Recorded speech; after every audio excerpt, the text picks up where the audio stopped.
নীলুকে সপাটে চড় মেরে ওর মতন সর্বনাশী মেয়ের উচিত শিক্ষার ব্যবস্থা করলো এবার রাইয়ের মা। হ্যাঁ বন্ধুরা, ভিডিওতে লাইক দিয়ে দেখতে থাকুন।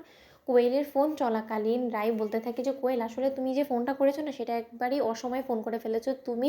শুধুমাত্র এই একটা ফোন করে তুমি আমার কত বড় যে একটা কাজ করেছো তুমি সেটা নিজেও কল্পনা করতে পারছো না। ওদিকে কথা বলা মাত্র কোয়েল বলতে থাকে যে কী ব্যাপার, হঠাৎ করে রাই কেন কথা বলতে শুরু করে দিল? ফোনটাকে তার মানে স্পিকারে ছিল, আমি কি তাহলে অসময়ে ফোন করে ফেলেছি?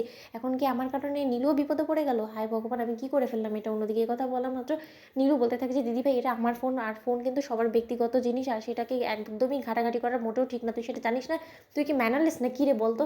তখন এই কথা বলা মাত্র রাই বলতে থাকে যে কোয়েল, ও বাড়িতে যেমন তোমার মুখোশটা টেনে ছিঁড়ে ফেলে দিয়ে এসেছে ঠিক একইভাবে এখন নীলুর পালা চলে এসেছে, তাই এখন আপাতত ফোনটা রাখছি, তোমরা বরঞ্চ নিশ্চিন্তে পরে একসময় নিজেদের মধ্যে সকল কথাবার্তা ছেড়ে নিও। অন্যদিকে এই কথা বলা মাত্র রাই ওর মায়ের কাছে গিয়ে বলতে থাকে যে মা, আশা করবো যে এবার নিশ্চয়ই তোমার চোখটা খুলে গিয়েছে, যে এতদিন ধরে আমার এবং অনির্বাণের মাঝখানে যা কিছু ভুল বোঝাবুঝি তৈরি হয়েছে সেই সব কিছু শুধুমাত্র নীলুর কৃতিত্বেই। তখন এই কথা বলা মাত্র রাইয়ের মা বলতে থাকে যে এটা আর আমার বোঝার বাকি ছিল না, কারণ অনেক আগে থেকে আমি ওর উপরে নজর রাখছিলাম, আর আমি খুব ভালো করে বুঝতে পারছিলাম যে ও কোনো একটা সর্বনাশ নির্ঘাত ঘটাবেই।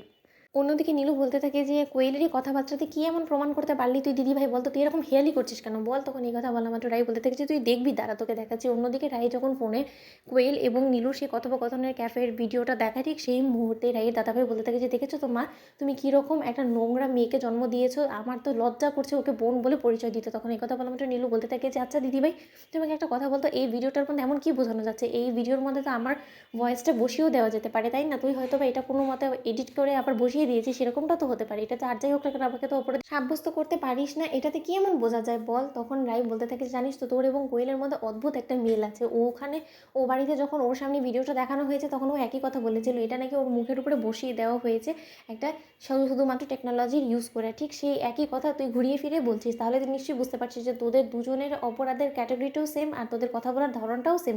অন্যদিকে এই কথা বলা মাত্র নীলু বলতে থাকে যে দিদি আমি তোকে সাবধান করে দিচ্ছি, এর আগে আমি তোর গায়ে হাত তুলে ফেলি তুই নিজের মুখটা বন্ধ রাখার চেষ্টা কর, কারণ তুই যদি আমার উপর এরকম করি বারবার করে মিথ্যে অপবাদ দিয়ে আমাকে সকলের চোখে ছোটো করার চেষ্টা করিস, তাহলে কিন্তু আমি মুখ বুঝে এবার থাকবো না, এবার কিন্তু আমার মুখ হাত দুটোই চলবে। তখন এই কথা বলা মাত্র রাইয়ের মা কষিয়ে নীলুকে চর মেরে বলতে থাকে যে তোর মতন সর্বনাশীর এবার ব্যবস্থা আমি করবো। তুই কি মনে করছিস যে তোকে এত অপরাধের পরও আমি বাড়িতে রেখে দেবো? তোকে এখন আমি ঘাড় ধাক্কা দিয়ে বাড়ি থেকে বার করে দিব।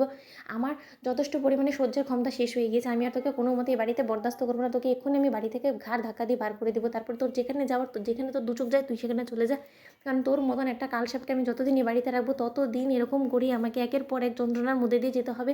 আর তুই শুধুমাত্র যে আমার পরিবারের সর্বনাশ করিস তা তো না, তুই অন্যের সংসারে গিয়েও এরকম করেই অশান্তি করে আসিস, যার ফলে কিনা আমার বড় মেয়ের আজকে সংসারটা ভাঙতে বসেছে। তখন নীলু বলে থাকে যে তোমার বড় মেয়ের সংসারটা টিকে ছিল কবে? তো বন্ধুদের ভিডিওটি ভালো লাগলে লাইক এন্ড শেয়ার করে সাবস্ক্রাইব করতে ভুলো না।